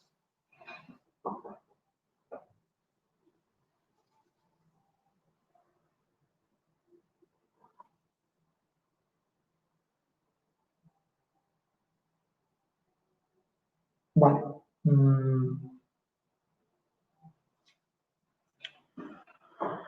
Procedimiento, digamos, para la solicitud de suspensión en la vía económica administrativa. ¿Ante quién solicitamos la suspensión? Bueno, pues la solicitud de suspensión se realizará ante el órgano que dictó el acto, ¿vale? Nuevamente, y como veis en la mayoría de los casos las solicitudes se presentan ante el órgano que dictó el acto. Pero ojo, porque la resolución de esa solicitud, cuando estamos en la vía económico-administrativa, cambia, ¿vale? Y depende de la naturaleza de la solicitud que hayamos cursado, o digamos del presupuesto habilitante para obtener la suspensión, el órgano que va a resolver será uno u otro. Me explico. Cuando se trate de supuestos de suspensión automática, pues el órgano de recaudación será el competente para concedernos la suspensión. Insisto, es automática, pero la concederá el órgano de recaudación, ¿vale? Si ofrecemos otro tipo de garantías, y aquí siempre el ejemplo más fácil es el de la hipoteca inmobiliaria, si ofrecemos otro tipo de garantías, también será el órgano de recaudación el competente para resolver. ¿Por qué? Porque es el órgano de recaudación el que tiene técnicos capaces de valorar la suficiencia de las garantías, capaces de ver si el inmueble vale mucho o vale poco y si ese valor es suficiente o no para cubrir el importe de la deuda, ¿no? Cuando la solicitud esté basada en el riesgo de que se produzcan perjuicios de difícil o imposible reparación, quien va a resolver la solicitud es el Tribunal Económico Administrativo, ¿vale? Aquí cambia un poco. Y cuando estemos hablando de un posible error aritmético de material o de hecho, también resuelve el Tribunal Económico Administrativo, ¿vale? Es decir, en los supuestos en los que hay que valorar la suficiencia o no de las garantías, si os fijáis, quien resuelve es el órgano de recaudación. Que cuando hay que meterse un poco en harina de, vale, ¿qué garantía me están ofreciendo? ¿Esta garantía es suficiente o no para cubrir? ¿Sí o no? Vale, pues entonces, en esos casos es recaudación que tiene la posibilidad de hacer esa evaluación. Por lo tanto, es recaudación el órgano competente. Cuando estemos hablando de aspectos más jurídicos como, oye, que se pueden producir perjuicios de difícil o imposible reparación o que hay errores aritméticos, materiales o de hecho, que es una cosa más de valoración no económica de la garantía que se ofrece o no, sino más bien jurídica, o bueno, sí, jurídica, en esos casos es el Tribunal Económico Administrativo el que se pronuncia, ¿vale? A ver, ¿puede poner un ejemplo de estos dos últimos casos, por favor? Dos últimos casos. ¿Te refieres a la solicitud basada en perjuicios de difícil o imposible reparación y el error aritmético material o de hecho? Vale. He puesto antes un par de ejemplos. Digamos que sería lo mismo, los vuelvo a repetir, ¿vale? En el caso de solicitud basada en un riesgo de que se produzca un perjuicio de difícil o imposible reparación, lo que tienes que justificar es que en caso de que pierdas, en caso de que ganes el recurso, si no te han dado la solicitud, no te han concedido la solicitud de suspensión y se ha empezado a ejecutar el acto, pues que esa ejecución va a producir unos efectos que luego no van a ser reversibles. Y bueno, os ponía el ejemplo de que si me ejecutan la resolución no voy a poder pagar, voy a entrar en concurso, por ejemplo, y una vez que entre en concurso, pues por ejemplo, tengo una serie de clientes que no contratan conmigo en ningún caso si entro en concurso, porque hay veces que tienes clientes que te exigen no estar en situación de concurso para trabajar contigo. Pues entraría en concurso, de acuerdo con estos contratos, pues me penalizarían los clientes, dejarían de contratar conmigo o incluso se puede devengar una penalización de 1 millón de euros, por ejemplo, y aunque gane el recurso, luego ese efecto económico adverso ya no lo voy a recuperar, ¿vale? Ese sería un ejemplo de solicitud basada en perjuicios de imposible o difícil reparación que se pueden producir, ¿vale?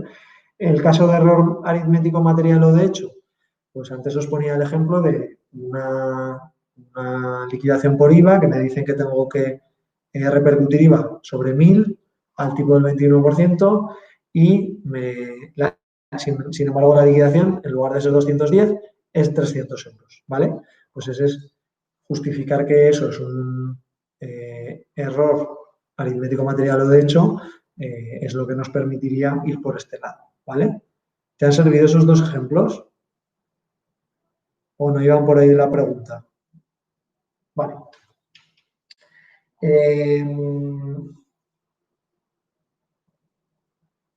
Vale. Efectos de la solicitud de suspensión. Cuando yo curso una solicitud de suspensión, pues en caso de que las garantías, digamos, aportadas sean las garantías preferentes, la suspensión se produce desde la misma solicitud, ¿vale? En el resto de supuestos, también se produce desde la solicitud una suspensión cautelar, ¿vale? Siempre y cuando la solicitud se formule en periodo voluntario, se produce una suspensión cautelar en el momento de presentar la solicitud. Pero ojo, porque si hay desestimación, la norma literalmente lo que te dice es que en caso de desestimación podrías entrar en periodo ejecutivo, siempre y cuando, lo que decíamos antes, siempre y cuando en el momento de resolverse la solicitud estemos ya en periodo ejecutivo, ¿vale? Aquí, como sucede en la vía del recurso de reposición, el sentido de la resolución puede ser de 4 tipos. Resolución de inadmisión, resolución estimatoria, desestimatoria o una resolución en la que nos pidan subsanar defectos, ¿vale? Con lo cual aquí no hay ninguna diferencia, no merece la pena explicarlo más, ¿vale? La solicitud de suspensión en la vía económica administrativa también es susceptible de reclamación económica administrativa. La desestimación de esa solicitud la podemos reclamar, ¿vale? Vale. Y luego el tribunal tiene la potestad de modificar la suspensión concedida cuando se dan determinadas circunstancias, ¿vale? Imaginaos que yo he ofrecido una garantía, digamos, no tenía aval, no podía obtener un aval y, sin embargo, sí que podía conceder o ofrecer una hipoteca sobre un inmueble, ¿vale? Imaginaos que en ese momento el inmueble vale una pasta, ¿vale? Y como vale una pasta, el órgano de recaudación me dice, oye, que esta garantía es suficiente, sin problemas, te concedo la suspensión, ¿vale? ¿Qué pasa si luego ese inmueble empieza a perder valor a marchas forzadas? Pues porque el mercado inmobiliario cae, porque, yo qué sé, se ha producido un terremoto y se ha venido abajo, o no sé, pensad cualquier barbaridad que se os pueda ocurrir. Claro, la garantía ahí ha perdido valor. Entonces, el órgano que ha concedido la suspensión puede cambiar el sentido de la suspensión y decir, oiga, que lo que usted me concedió, lo que usted me ofreció en su momento valía tanto, pero ahora ya no vale tanto, con lo cual yo le requiero para que complemente, digamos, la garantía ofrecida. Ofrezca una garantía mayor, porque si no, esto no cubre, no garantiza a la administración el pago posterior de la deuda, ¿vale? Cuando se produce esa situación, insisto, la administración puede modificar su conclusión sobre la suspensión, sobre la suficiencia de las garantías, pero esa modificación de la conclusión se nos tiene que notificar y se nos tiene que dar, digamos, plazo para alegar en relación con esa modificación de sus conclusiones, ¿vale?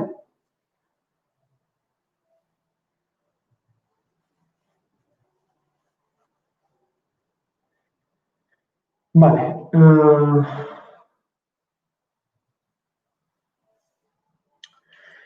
Claro, tenemos que pensar también qué pasa cuando, qué efecto tiene el recurso, porque no olvidemos, y vuelvo a insistir, lo he dicho muchas veces, que la solicitud siempre va de la mano de un recurso, ¿vale? ¿Qué pasa cuando ese recurso, en función del resultado, se admite, se inadmite, se estima, se desestima, qué efectos tiene cada cosa, ¿no? Bueno, pues cuando el recurso se estime, pues lógicamente ya no hay mucho más que plantearse. Como el recurso se ha estimado, se anula la liquidación y ya está, ¿no? No hay más que hablar. Ya no tengo que suspender nada porque la liquidación se ha anulado y ya no tengo que pagar, ¿no? ¿Qué pasa si el recurso, la resolución del recurso es desestimatoria? Bueno, pues si es desestimatoria, lo que decíamos antes, habrá que plantearse si la garantía o no que hemos ofrecido es suficiente para cubrir la instancia siguiente, ¿vale? ¿Qué es suficiente? Pues bueno, no pasa nada, digamos, en la vía económica administrativa no pasa nada. Si no es suficiente, pues habrá que ver si hay que complementarla o no, ¿vale? Cuando entramos en la vía contencioso administrativa, es decir, en la vía judicial, la cosa se complica un poco, ¿vale? Porque, de hecho, en la vía judicial ya ni siquiera existen los supuestos de suspensión automática, ¿vale? De hecho, la suspensión siempre hay que pedirla, siempre hay que argumentarla y el juez siempre va a valorar si lo que ofreces en garantía es suficiente o no, si la causa que alegas para pedir la suspensión es suficiente o no, etcétera, ¿vale? Con lo cual, en la vía judicial tenemos más dificultades e incluso, por ejemplo, en los supuestos de sanciones, que en la vía económica administrativa y en la vía de reposición ya hemos dicho que el recurso suspende automáticamente su ejecutividad, pues en la vía contenciosa administrativa no es así, ¿vale? La suspensión de las sanciones tampoco es automática, ¿vale? Entonces, ahí siempre habrá que advertir al cliente de que la suspensión no es automática y que esté preparado para una posible resolución, digamos, desestimatoria por parte del tribunal en cuanto a la adopción de medidas cautelares, digamos, en cuanto a la adopción de la medida de la suspensión, ¿vale? Perfecto. Pues, ¿más dudas? ¿Tenemos alguna duda, alguna cuestión que queráis que aclaremos?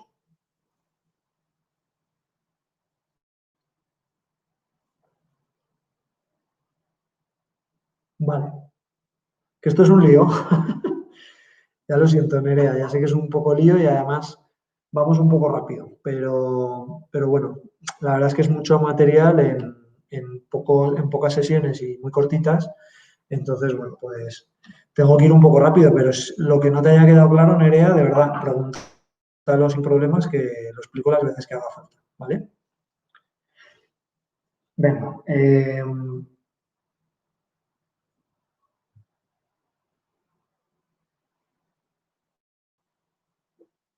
vale.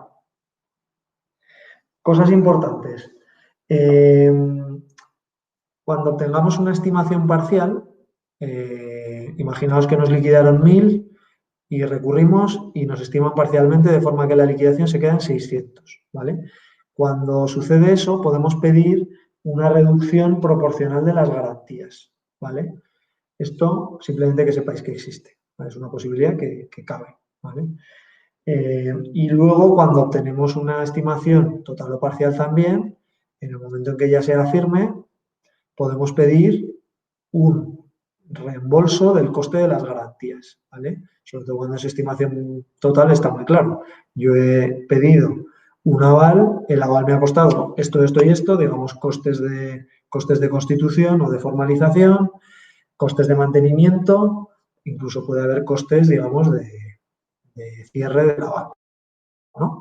Entonces, todos esos costes los acreditamos, una vez que hayamos ganado el recurso, los acreditaremos, presentaremos un escrito de solicitud de reembolso de esos costes y la administración normalmente lo que debería hacer es reembolsarlos, ¿vale?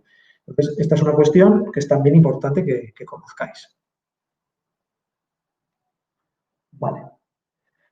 Entonces, esto en cuanto a la suspensión de actos.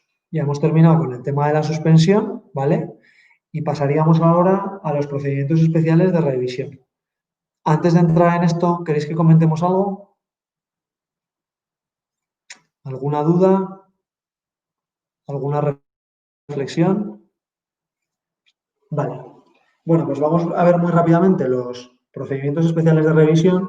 Si recordáis el otro día, en el ámbito de las reclamaciones económico-administrativas había unos procedimientos especiales, pero esos son solo en el marco de reclamaciones económico-administrativas. Fuera de ese ámbito tenemos también otros recursos especiales, ¿vale? Estos recursos especiales son, como su nombre indica, especiales y además se admiten por la administración o se tramitan, se admiten a trámite con carácter muy excepcional, ¿vale? Muy excepcional. ¿Esto qué quiere decir? Que, bueno, pues cuando los vayamos a plantear tenemos que tener muy claro que entramos en los supuestos tasados que marca la norma, ¿vale? Entonces, como vamos justos, vamos a entrar de lleno en los casos que tenemos, ¿vale? Primer caso, muy importante, revisión de actos nulos de pleno derecho, ¿vale? Cuando se produce, ¿entendéis la diferencia entre un acto anulable y un acto nulo de pleno derecho?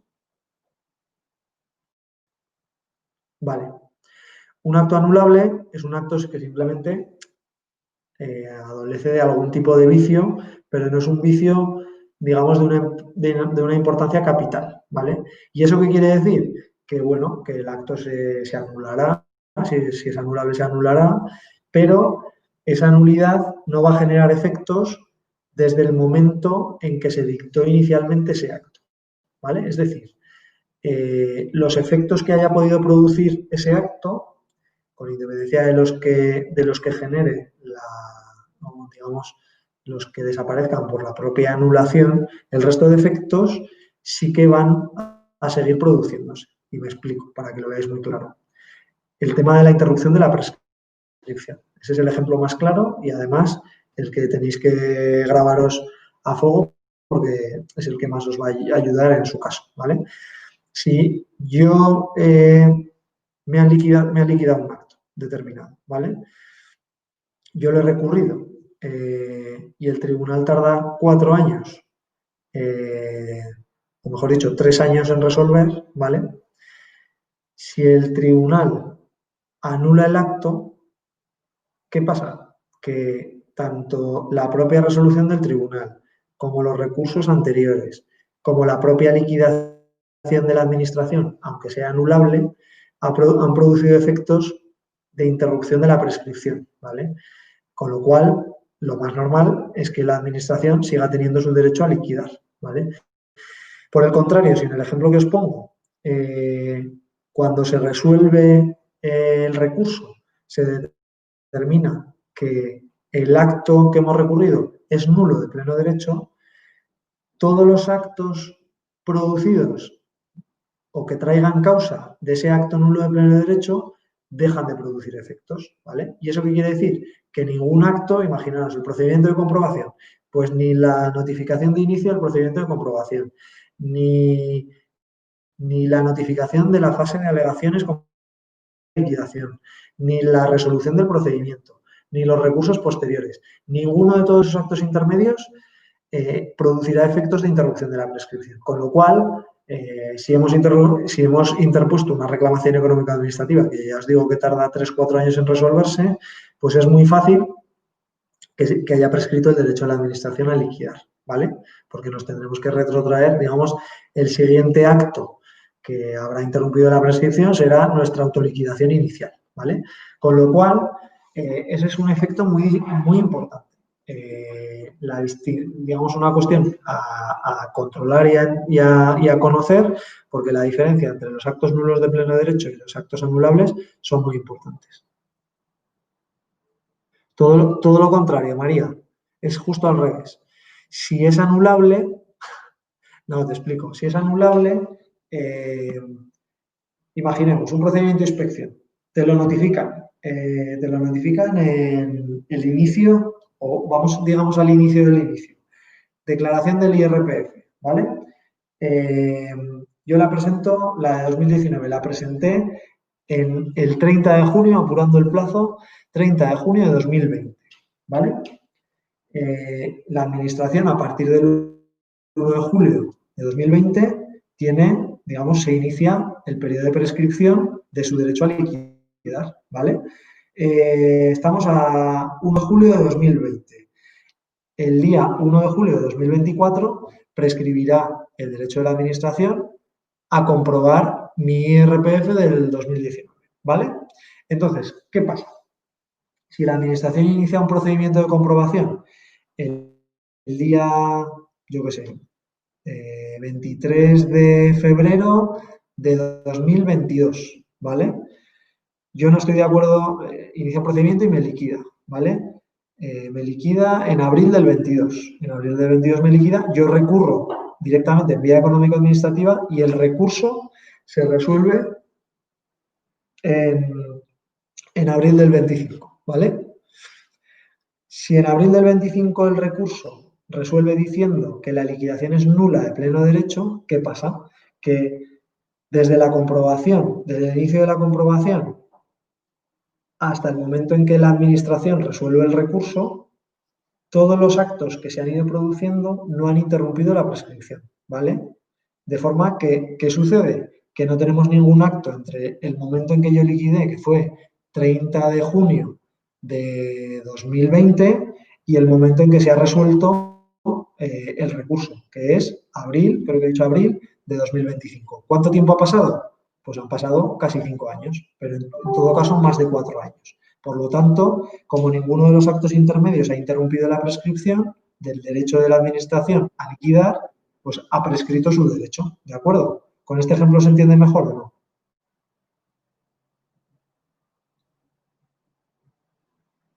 Pero esto, insisto, son actos nulos, es cuando la declaración, digamos, cuando la resolución declara que la liquidación de la administración es nula de pleno derecho. Si esa liquidación, si esa resolución de ese recurso nos dice que el acto es anulable, es decir, no es nulo de pleno derecho, es solo anulable, entonces, pues, tanto el procedimiento de comprobación que se ha iniciado, como que yo creo que he dicho que se iniciaba en 2022, como la propia resolución de ese procedimiento, como incluso el recurso planteado por el contribuyente y la propia resolución del recurso, todos esos actos, aunque luego el acto sea anulable, sí que los actos conservan el efecto de interrupción de la prescripción, ¿vale? Entonces, esa es la diferencia básica de una cosa y la otra, ¿vale? Entonces, cuando tengamos dudas de que se produce un acto nulo de pleno derecho, tenemos que pedirlo, o sea, tenemos que invocar esa causa de nulidad de pleno derecho porque los efectos de una cosa y otra no son los mismos. Entonces, ¿cuándo un acto es nulo de pleno derecho? ¿Cuándo podremos invocar este procedimiento de nulidad de pleno derecho? Pues en los siguientes casos. Cuando los actos que estamos recurriendo lesionen derechos y libertades susceptibles de amparo constitucional. ¿Qué son los derechos y libertades susceptibles de amparo constitucional? Pues son, digamos, los derechos fundamentales, ¿vale? Los derechos fundamentales que hay en la Constitución, digamos, en los primeros artículos de la Constitución tienes un capítulo que es derechos fundamentales.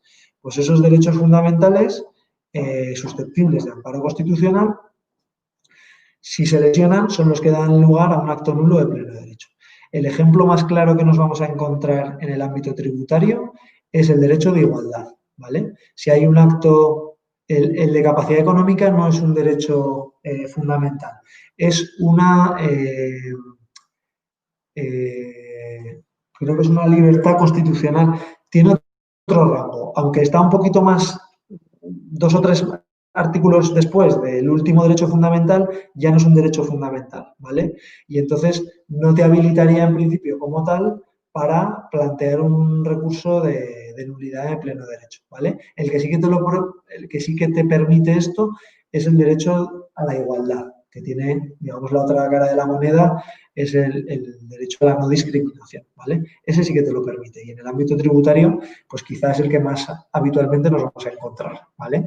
Pero hay otros derechos, como, yo qué sé, el derecho a la integridad física, el derecho a la intimidad, pero lógicamente el derecho a la intimidad en el marco de la aplicación de los tributos, pues es más difícil encontrarse, ¿vale? Pero podría ser. En fin, pero que sepáis que esos son los derechos que nos permitirían entender que un acto es nulo de pleno derecho, ¿vale?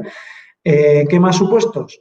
Los actos dictados por órgano manifiestamente incompetente. Yo creo que en la primera sesión hablamos de la relevancia que tiene la competencia. Si resulta que un órgano dicta, un órgano no competente dicta un acto, pues ese acto podría ser declarado nulo de pleno derecho. Más casos. Actos que tengan contenido imposible, ¿vale? Pues contenido imposible es, pues, yo qué sé, imaginaos que pues van a liquidar o van a sancionar, por ejemplo, a un señor que ha fallecido. Pues como el derecho sancionador es, digamos, la responsabilidad sancionadora, o digamos, sí, la responsabilidad sancionadora es una responsabilidad personalísima, si el que ha cometido la infracción tributaria ha fallecido, pues esa sanción ya no se puede imponer, ¿vale? Entonces, es un ejemplo como otro cualquiera, ¿vale? ¿Qué más casos? Los actos que deriven de una infracción penal también son nulos de pleno derecho. Esto tampoco requiere mayor explicación. Los que se dicten prescindiendo total y absolutamente del procedimiento, ¿vale? ¿Qué ejemplo se os puede poner? Pues imaginaos que te intentan realizar una derivación de responsabilidad, ¿vale? Y la derivación de responsabilidad, ya sabéis, o si no lo sabéis os lo digo yo, que se inicia con una notificación de inicio del procedimiento de derivación de responsabilidad y que acabará, digamos, habrá una tramitación, se dará un trámite de alegaciones y finalizará con un acto de derivación de responsabilidad. Bueno, pues si por lo que sea una administración dirige un acto, por ejemplo, un requerimiento de pago a un hipotético responsable sin que se haya iniciado todo este procedimiento de derivación de responsabilidad, pues eso podría ser nulo de pleno derecho, ¿vale? ¿Por qué? Porque no ha habido, no se ha seguido por la administración ningún tipo de trámite, ninguna tramitación de las que hay previstas en la norma, ¿vale? Más cosas.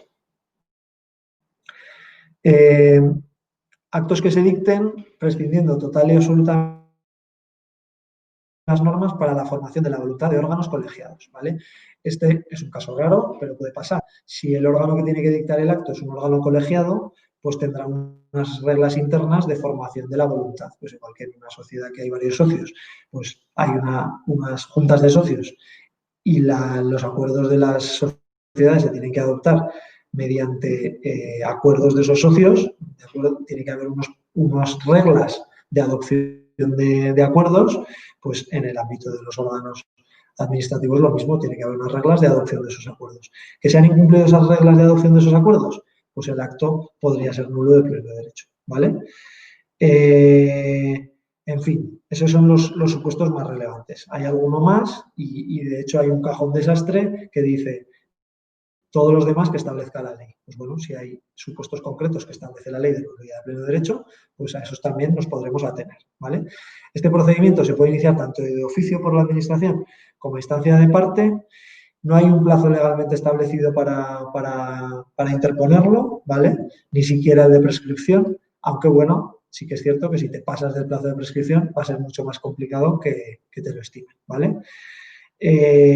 Bueno, y yo creo que no tiene sentido que entremos en la tramitación del procedimiento porque tampoco es muy relevante. Lo importante es que con estos procedimientos especiales de revisión es que os quedéis con los presupuestos que os habilitarían para plantearlos, ¿vale? Más cosas. La declaración de lesividad. Este es un procedimiento que va a plantear siempre la administración, ¿vale? ¿En qué caso se plantea por la administración? Pues cuando la administración ha dictado un acto que favorece al contribuyente, pero considera que el acto es incorrecto, ¿vale? En ese caso, la administración tiene que instar la declaración de lesividad de su propio acto. Es decir, no pasa nada, Alejandro. Ya termino, ¿eh? Quedan dos procedimientos rápidos que vemos y ya está. Os decía, la administración tiene que instar un procedimiento interno en el cual un órgano distinto al que dictó el acto va a valorar si efectivamente el acto que se dictó es derecho y favorable al contribuyente. Una vez que se produce eso, digamos, se produce la declaración de lesividad del acto y entonces la administración tendrá que recurrir su propio acto ante la jurisdicción contencioso administrativa, ¿vale? Como veis, se dan garantías al contribuyente porque, primero, un órgano distinto, digamos, en vía administrativa, un órgano distinto del que dictó el acto tiene que entender que efectivamente ese acto es lesivo y luego, además, un tribunal, ya al margen de la administración, tiene que entender también que ese acto es lesivo, ¿vale? Y anularlo, ¿vale? Entonces, este es el procedimiento de declaración de lesividad, ¿vale? ¿Dudas? Vale. Termino. Procedimiento de revocación de actos. Este procedimiento, ¿cuándo se tramita? Normalmente es un procedimiento que se tramita de oficio por la administración. Se tramita de oficio por la administración, aunque el contribuyente podría pedir que se tramitara, pero digamos que el contribuyente no puede obligar a la administración a tramitarlo. ¿Y en qué caso se tramita? Pues un poco en los casos, es el caso contrario de la declaración de lesividad.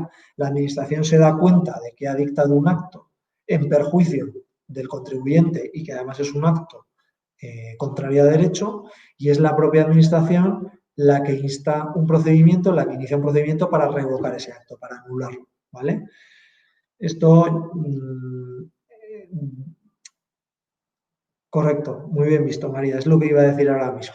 Eso no pasa jamás. Yo no lo he visto en toda mi carrera, no lo he visto, ¿vale? Entonces, bueno, que sepamos que existe y por pedirlo que no quede, ¿vale? Si no nos queda otra, estamos ya más perdidos que Carracuca y no tenemos más opciones, pues que sepamos que existe, lo podemos pedir, pero la administración hará lo que quiera, ¿vale? El procedimiento de rectificación de errores es un poco similar al que veíamos antes en cuanto a la suspensión. Si la administración ha tramitado un procedimiento y en ese procedimiento ha habido una resolución en la que ha cometido un error aritmético, material o de hecho, ¿vale? Errores aritméticos materiales o de hecho, que son esos casos muy concretos de, oye, que tendrías que multiplicar por un 21% y has multiplicado por el 22%, ¿vale? Que, oye, que aquí tenías que decir que el contribuyente es esta sociedad y has dicho que es otra. No sé, casos muy flagrantes de errores evidentes que de la propia lectura del expediente ya se ve que la administración se ha equivocado, que ha metido la pata, ¿vale?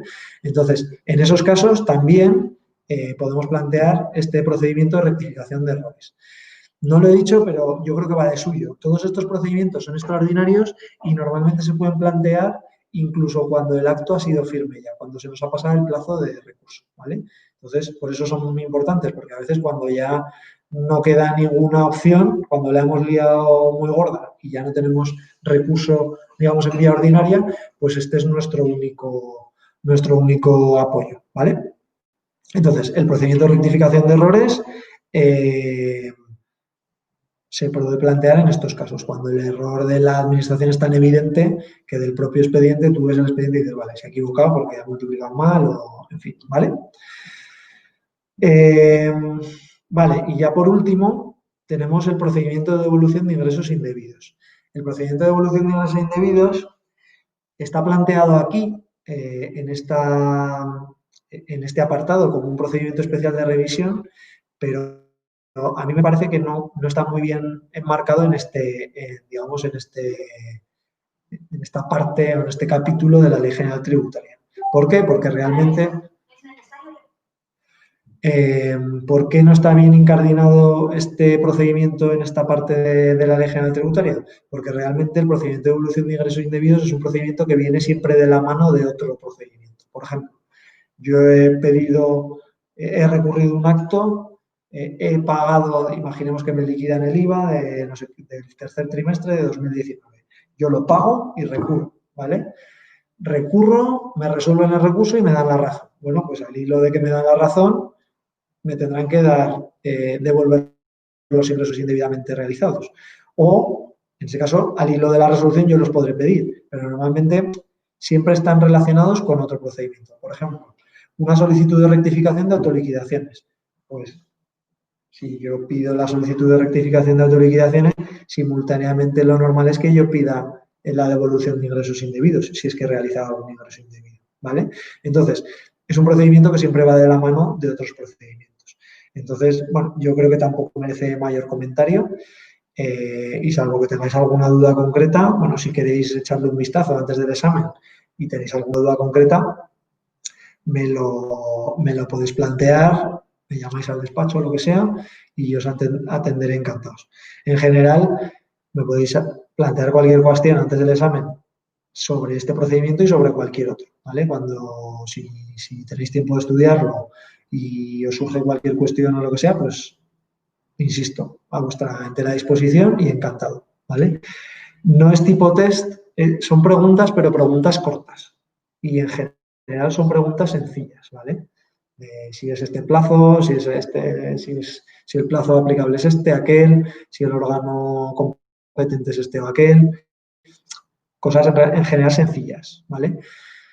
Algunas preguntas son más difíciles porque también tengo que ver quién se lo ha preparado mejor y quién no, ¿vale? Entonces, alguna pregunta un poco más complicada para ver quién lo tiene mejor trabajado.